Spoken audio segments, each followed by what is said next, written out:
Okay, welcome to hip external rotation, PAILs and rails. So the mechanism we are trying to improve is your hip's ability to externally rotate. And that may throw some of you off because you're like, wait, the foot's moving inward. It's the rotation of the hip. We're rotating away from the body. This is your ability to wind your hips up to have more stable hips to perform from. So we want to get into that 90-90 position. So just to review, the basic way to do that is you kind of sit like you're leaning back and then fold your legs in like so. So your torso essentially turns 90 degrees. Okay, we want to get our front leg, because that's the one we're working, as close to 90 degrees as we can get. If you need to bend your knee a little bit to start, that's okay. But definitely work up to being able to do this in the full 90 degrees. With your back leg, because we're not really working it, you can just put that wherever you want, wherever is comfortable. So, first things first is posture. Posture is everything in regards to accessing more of your body. And so with the hip external PAILs and rail, external rotation, we want to think of a nice tall spine, so we're reaching the head up towards the ceiling. Okay, now from here, keeping that tall spine, we want to think about reaching the chest forward.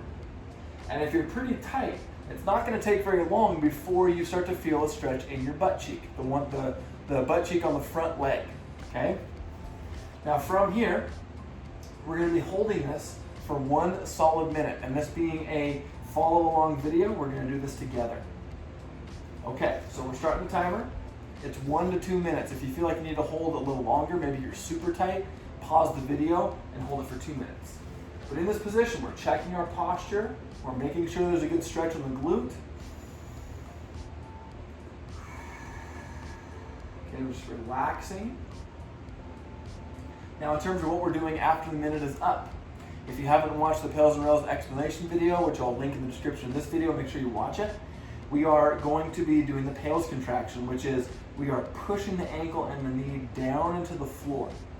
We start at about 20%, so you're pushing just a little bit. And then you work up to 40%, 60, 80, and then as hard as you can without pain. The harder you push, the more glute you want to feel. So we're gonna start that first contraction in about 10 seconds. Okay? So again, check in with your posture one last time. Get ready to push down, 3, 2, 1. So start pushing down, just at 20%. So even just doing that, you should feel a little bit more glute. If not, make micro adjustments in your posture until you find it. Now we're going to go up to 40%, but don't jump from 20 to 40. You think about going 21, 22. You just want to go as gradually as possible. Now we go up to 60%. So at this point, you should start to feel some pretty good glute activation. Okay, go up to 80%. Now, hard as you can without causing compensation or pain, we're going to hold this for 15 seconds, starting now. So we're pushing down as hard as we can without causing pain, without compensating anywhere. You should feel a lot of glute. In 5 seconds, we're going to push the knee down and think about lifting up the ankle. 2, 1, push the knee down, lift up the ankle. This one we're lifting as hard as we can right away. Now we want to feel this in the groin. Okay? So you push as hard as you can. 3, 2, 1, and relax.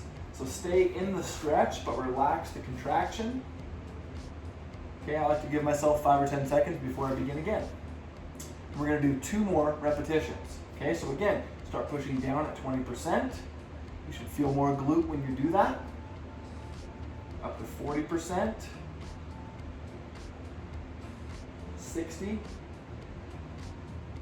80, feeling quite a bit of glute activation now. Hard as you can, and hold. So again, we're pushing hard. Maxing out that glute contraction, pushing the ankle and the knee into the floor. Woo, not easy. 2, 1, okay, lift the ankle. Remember, this is an isometric contraction. When you hear me say lift the ankle, you shouldn't see your ankle move very much. You're not seeing mine move. But you should feel this in the groin pretty good. 5 seconds. 3, 2, 1, and good. Woo! Okay, again, rest. Stay in the stretch if you can. If you need to back out of it, obviously you can for a second. You can get back into the stretch. 1 more rep, okay? Doing good. By the way, if you're getting a little sweaty That's what we call the mobility sweats. That's because you're working, even though you're not doing traditional movements. All right, start pushing down at 20%, one last rep. Feel that glute turn on, go 40%. Again, we're trying to go gradually here, 60%, 80%, check in with your posture. A lot of times I try to round out, don't do that. Nice tall spine, as hard as you can, and hold. So again, push the ankle and the knee down. In case you can't see it on my face, we're working right now, we're working hard. And go ahead and lift the ankle one last time, max effort.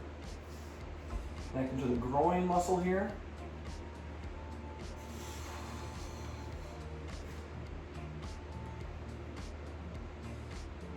2, 1, and relax. Whew. Okay, so typically as far as prescription, you do about 3 to 5 repetitions. We just did 3. If you want to do a couple more, you totally can.